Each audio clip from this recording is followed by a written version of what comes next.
Jo, preden se ta vlog še dobro začne, lepo te prosim, če se ti da, če se ti ljub, poglej ga do konca, zato je zelo tesno povezan tudi s tem modelom.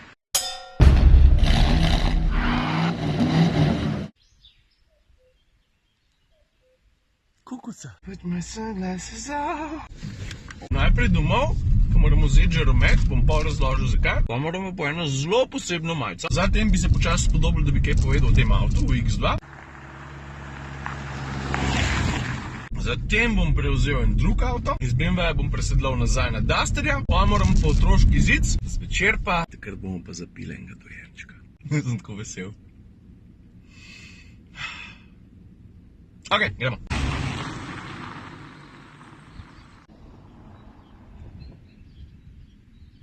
Ajde, mogoče lahko avto že kaj prej povem. To je BMW X2, kar pomeni, da se v osnovi, ali pa recimo v teoriji, uvršča med X1 pa X3, čeprav se od njih fejst razlikuje. Mislim, pri X1 pa X3 ti je tako jasno, da gre za SUV-ja, ko pa pogledaš X2 pa rečeš, šahmal, kaj je zdaj to? Zgleda ka SUV, ampak zraven zgleda pa tudi ka kombi limuzina. Kar pa ni nujen slabo, ne? Meni je X2 v tem trenutku od čisto vseh X-ov najbolj všeč. Čeprav zdaj gruntam, če bi moral narediti top 3 lestvico SUV-jev, ki so mi najbolj všeč, jaz bi rekel Velar, X2 pa Mazda CX-5. Zdaj montiram, nekaj sem pozabil poudariti, govorimo striktno o videzu, pa pozabil sem še na Stelvio. Pardon. Zdaj pa dam po enega prijatelja, po tega modela. Ok, gremo po majico. Evo majico imam, na njej piše Who's your baby daddy. Face ti pa ne pokažem. Zdaj pa še par besed o X2. V osnovi je to avto, ko ga ti dobiš na sprednji pogon. Če pa dosti doplačaš, imaš pa lahko tudi X-Drive, tako kot ga ima tale. Doplačaš lahko tavžen stvari, ne? Recimo tudi M-Look, zaradi tega zgleda tale avto še posebej opasan. Del tega paketa so recimo teltne, pa valjda so odbijači tudi malo drugačni. Veš, te sodobni BMW-ji nemajo ogromne ledvice, ampak takšne, ki so te, po mojem ni daleč od resnice, če rečem, da bi lahko od BMW 5 in 2 generacije nazaj obe ledvičke spravil v eno tole. Avto je oštar, impozanten, deluje športno, leko je recimo ozka zadnja šipa. Pa lahko ima mišičaste boke z tega kota, vidiš? Ok, zdaj pa tako, ponovadi sem jaz eden od tistih, ki pravijo manj je več. In tudi v tem trenutku ne vem čisto, kako bi se odločil. Veš, zakaj gre? Ta avto ima kar 4 BMW logotipe, 2 tukaj na cestebričku, pa valjda enega zadaj, pa normalno enega spredi. S tem, da so ga posuli z logotipi, ker še vedno nisem prepričan, ali je lušten, ali ni lušten. BMW, ki ima ene par slavnim predhodnikom, recimo 3.0 CSL ali pa M1. Če se ti slučajno BMW všeč, pa ne veš, o katerih avtih govorim, prosim te lepo piči na Google takoj. Pa se rekel, te zanima, kako ima rad kufer? 470 litrov, tudi dvojen dno ima ogromen, veš? Čakva? En je pozabil kantico noter, ne diši najboljš. Ko je bil ta pametnjakovič? Stari, kdo da kantico v kufer pa sploh ne zapre pred tem? Ha? Stari, kdorkoli si, ne? Si malo smotana, prav?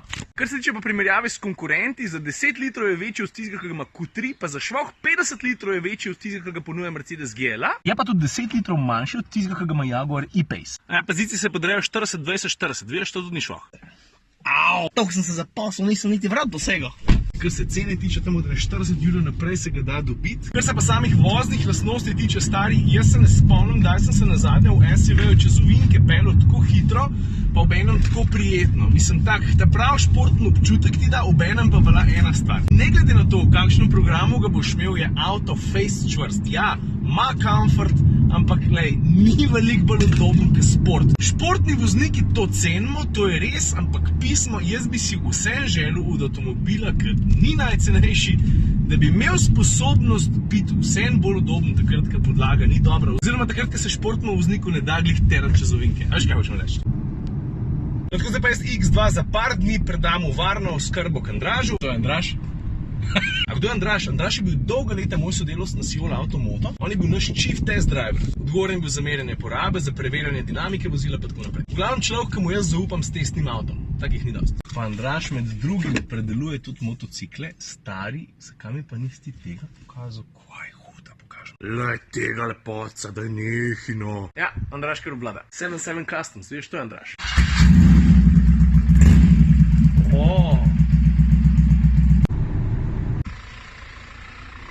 Pa. Evo, jaz sem naprej z Dusterjem.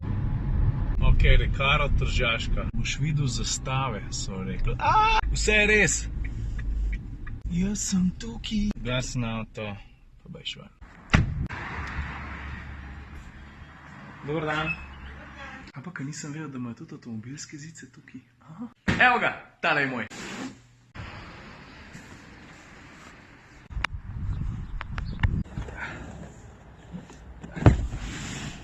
Sem pa vzel dva zica, tega, ki bo zdaj za Avo primeren, pa tega, ki je v bistvu že malo premehen. To pa zato, ker tokrat vidim otroke, ki so v avtomobilih narobe, pri petju sem se odločil, da naredim en prispevek na to temo. Nekaj okroga ura.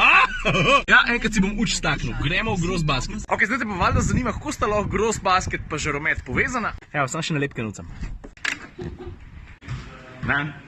A veš, ko vedno razlagam, da to ni samo moje, ampak da je to naše. Od vseh tistih, ki spremljate ali pa podpirate Komotar minuto tako ali pa drugače. Meni se zdi pomemben, da za svojimi besedami tudi stojim. In če bi imel jaz tega modela ves čas doma v vitrini, mislim, če je ta model naš, se mi zdi edin smiselno, da imaš pol tudi ti šanso, da prideš nekako do njega, da ga vzameš v roke pa da pogledaš, če ne drugega, koliko tehta. In to pomeni, da če bo vse tako, kot treba, bo tale žaromet potoval po Sloveniji, najdemo pač neko lokacijo, kjer se ga bo dal videti, v roko prijeti, pa narediti en tak lušten spomin. Kjerkoli se bomo pojavili, pa zraven valjda tudi en kup nalepk, če že ves čas obljubim, da bo nalepke prišle tudi na Dolenjsko, na Primorsko, na Gorenjsko, pa tako naprej. Prva lokacija, kjer ga boš lahko videl, pa valjda, gross basket, Rudnik, Ljubljana.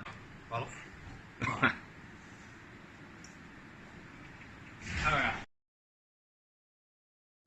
Evo, veš, takole pa nastajajo mladi košarkaši.